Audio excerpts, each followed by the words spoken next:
Bom dia, boa tarde, boa noite. Eu aposto que vocês achavam que nunca mais teriam o prazer, a alegria, a satisfação de poder ver uma nova edição do Jornal da Quarentena.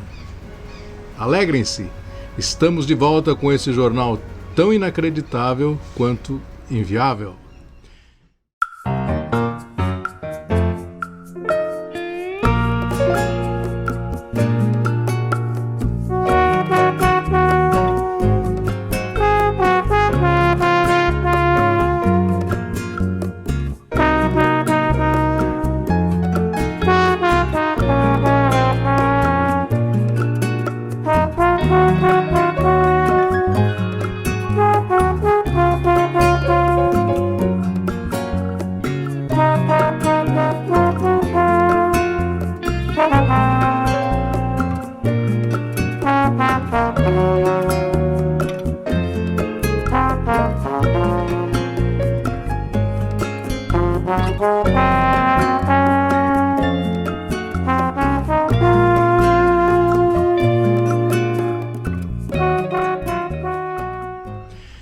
Muitas coisas aconteceram nas últimas semanas, e essas coisas fizeram-nos dar uma parada para pensar um pouco sobre a vida e sobre se valeria a pena gastar tempo e energia com essas caraminholas que pouca ou nenhuma utilidade têm.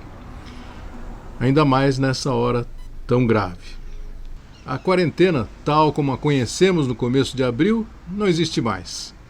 Tanto o tosco governo federal fez, tantas a psicopática administração fez, que governadores e prefeitos acabaram cedendo à pressão dos insensatos suicidas e dos insensatos endinheirados e liberaram geral. Aqui em Santa Catarina, as poucas semanas de afastamento social em que a quarentena foi levada mais ou menos a sério, permitiram que o número de casos fosse mantido mais ou menos sob controle. A partir de agora, contudo, começaremos a colher frutos do que plantamos. Como os sintomas levam mais ou menos uma semana para aparecer, a macabra expectativa é que maio de 2020 seja o mês das mães chorando pelos filhos, dos filhos chorando pelas mães e das noivas e noivos igualmente tristes e apreensivos.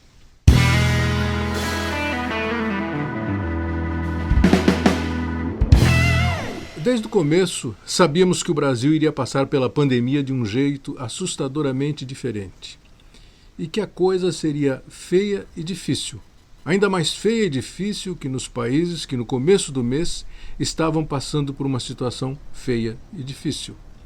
Isso porque estávamos e continuamos sem liderança, sem uma orientação segura, sem piloto. Dissemos isso claramente no editorial que abriu a segunda edição do Jornal da Quarentena nos primeiros dias de abril. Essa atitude de ficar em casa, que até ontem era apenas o cumprimento de normas sanitárias e de defesa da saúde pública, hoje adquire, além dessas funções, uma outra. A de defesa pública e, por incrível que pareça, revolucionária, da ciência contra a barbárie. Agora, quando os que optaram por ficar em casa são poucos e os que pelos mais diversos motivos foram para as ruas são tantos, talvez seja a hora de reafirmar algumas ideias para que fique claro o que pensamos e no que acreditamos. A responsabilidade primária pelo enfrentamento ou pela recusa ao enfrentamento da pandemia é do governo federal. O único que tem como distribuir dinheiro, que é condição fundamental para que os mais pobres, as pequenas empresas e os trabalhadores dessas empresas possam ficar em casa.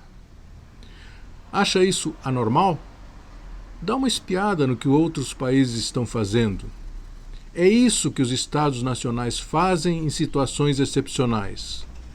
Mas aqui, os genocidas no poder escolheram gastar vidas e economizar tostões. Sem esse auxílio do governo, não tem mesmo como obrigar a maioria a ficar em casa.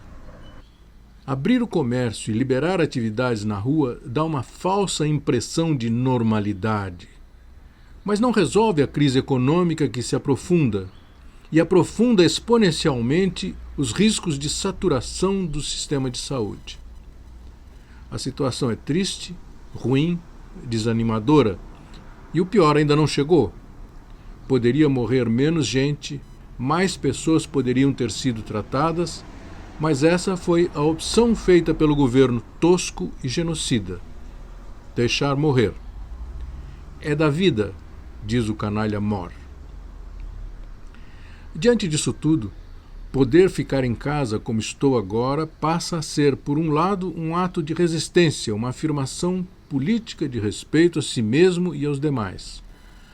Mas, por outro, parece um exibicionismo de privilegiados que têm casa, que se alimentam regularmente e que ficam ditando regras a respeito da maioria que não tem os mesmos confortos.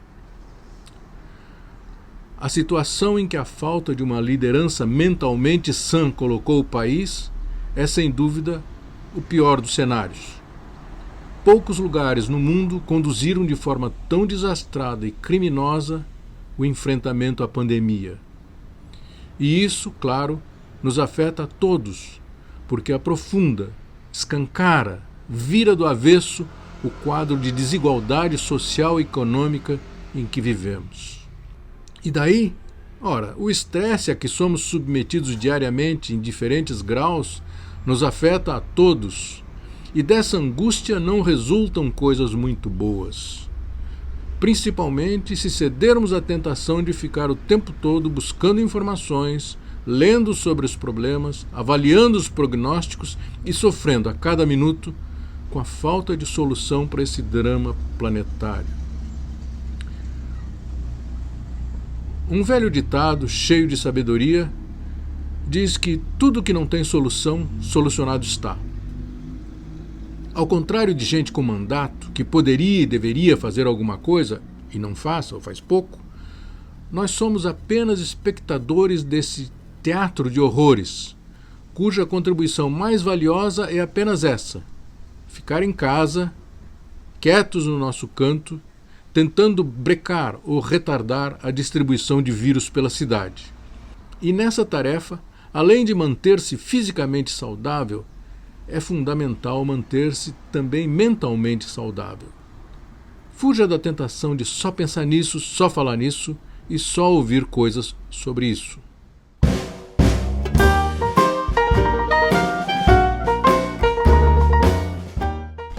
Bom, para ajudar-nos a todos a mudar de assunto, o Jornal da Quarentena também para de falar nessas coisas e volta à sua programação normal, recheada de abobrinhas, inutilidades, futilidades e outros artigos essenciais à vida saudável. Voltaremos em seguida após esta breve mensagem comercial. Olá pessoal do Jornal da Quarentena, vamos falar de coisa boa? Vamos falar de ajudar o Tralharia nesse momento tão difícil? Estamos com um bazar onde 20% do que for vendido vai ser revertido para ações sociais que estão fornecendo alimento para moradores em situação de rua nesse momento. Então, você pode, por exemplo, adquirir um belíssimo desenho em grafite do Sérgio Bonzon, da Rua do Ilhéu, ou você pode adquirir uma linda poltrona, móveis Simo, estofada, uma peça única aí, belíssima, super confortável. E temos também um quadro muito propício, uma serigrafia do Ivan de Sá, onde você lê BUM e um apocalipse. Esse é um bom momento para comprar uma obra como essa, hein? Aguardamos suas ofertas.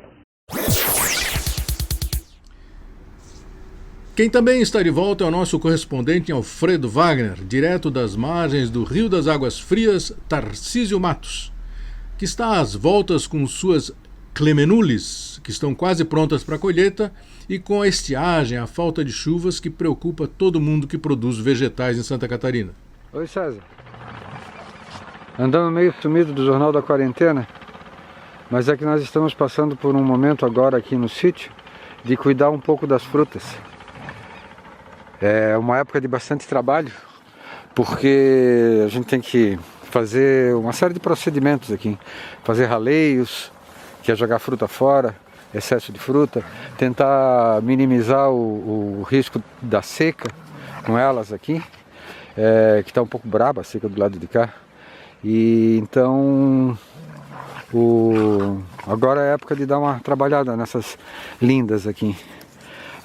Daqui a bem pouco tempo elas já vão estar sendo mandadas para os mercados. Estamos organizando uma forma segura de fazer com que elas saiam daqui. E também uma coisa que a gente não vai fazer aqui na Pendwick é o colhe-pague que a gente faz todo ano. Porque não vale a pena trazer as pessoas para cá, de jeito nenhum. Acho que todo mundo quer ficar em casa. E a gente vai arranjar um jeito de poder mandar as frutas para quem gostava de vir aqui colher na árvore. Mas depois a gente fala sobre isso. Fiquem em casa. Quem quiser fruta a gente manda para vocês depois. Mas não vem aqui buscar não. Essa Clemenulis, a querida.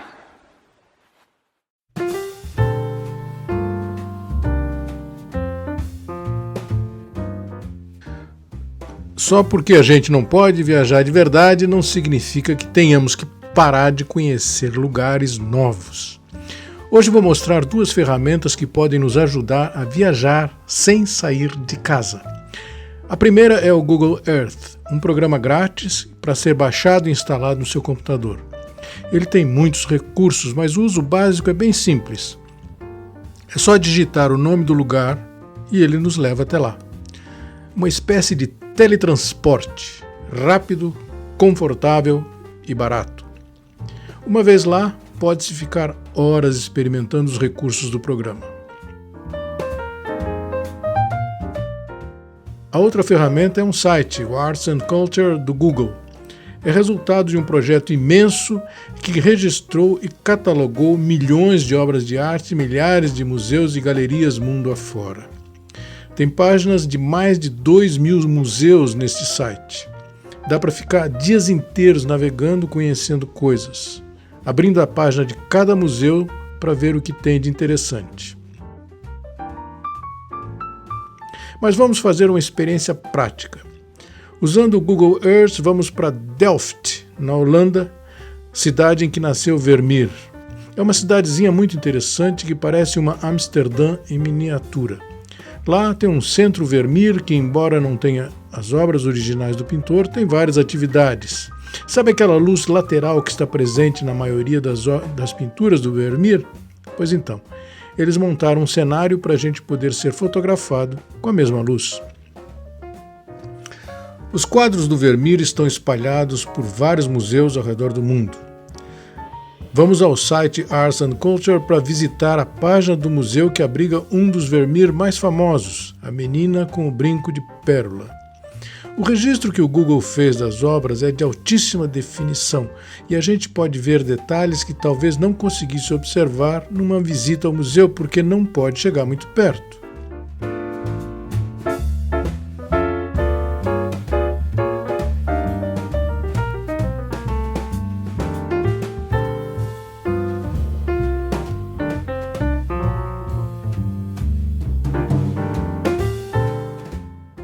Dá para ver, por exemplo, que a pérola que a menina usa é uma pincelada de tinta branca.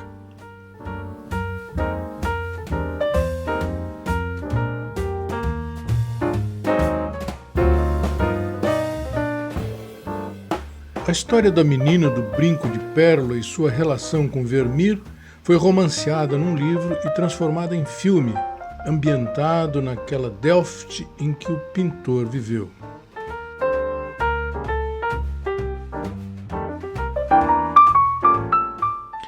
Mas o site tem outra funcionalidade muito interessante. É possível visitar o museu sem pagar entrada e sem filas. Dá para ver como e onde cada quadro está exposto. E além de entrar nas salas, também se pode saber mais sobre cada uma das obras.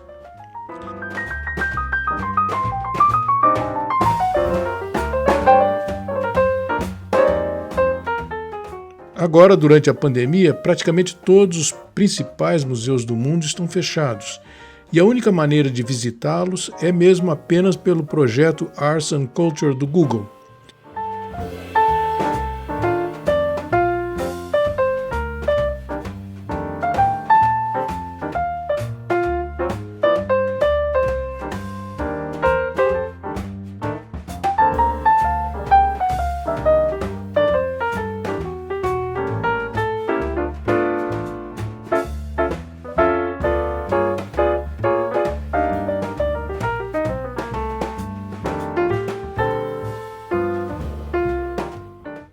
por falar nas multidões dos tempos normais dos museus, fiz uma comparação entre fotos que tirei do Museu d'Orsay, em Paris, no setor dos impressionistas, com as mesmas obras no site do Google. Vejam a diferença entre uma visita sem o distinto público e com as multidões que esses museus geralmente atraem fora da quarentena. Bom, é isso. Desapertem os cintos, recostem-se, esqueçam o passaporte e o dinheiro, nem precisa reservar a passagem de avião e boa viagem.